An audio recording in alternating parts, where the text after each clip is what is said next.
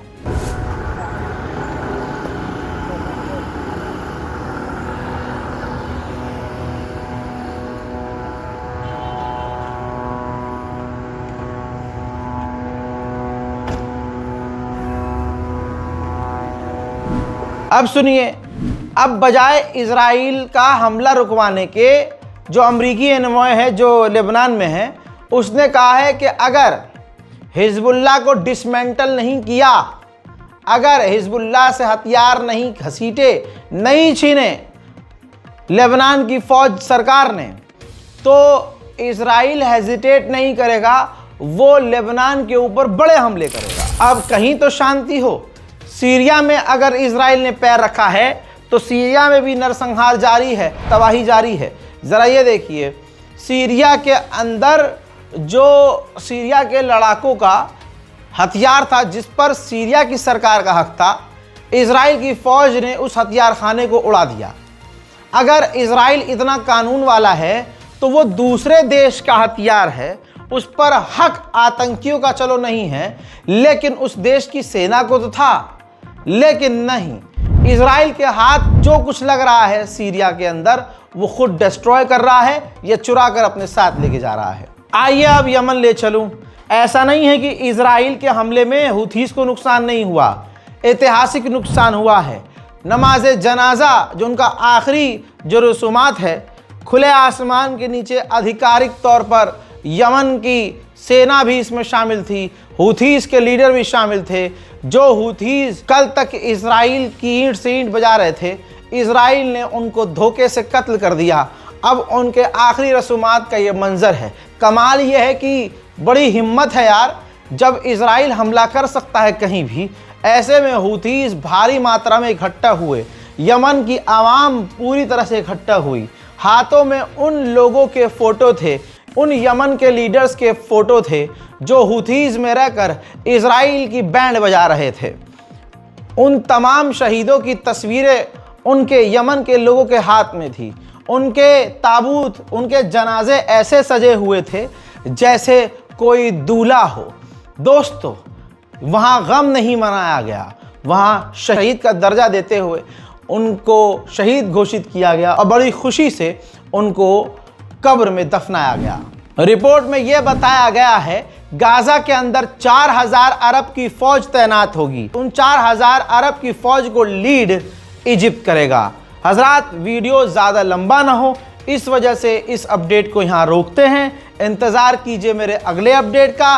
Gaza फ़िलिस्तीन की मदद के लिए इस बारकोड का इस्तेमाल, इस अकाउंट डिटेल का इस्तेमाल कीजिए। इस रिपोर्ट को शेयर कीजिए, अपनी राय कमेंट सेक्शन में ज़रूर लिखिए। मैं हूँ रज़ा और आप देख रहे थे रज़ाग्राफी अनस्क्रिप्टेड। जय हिंद।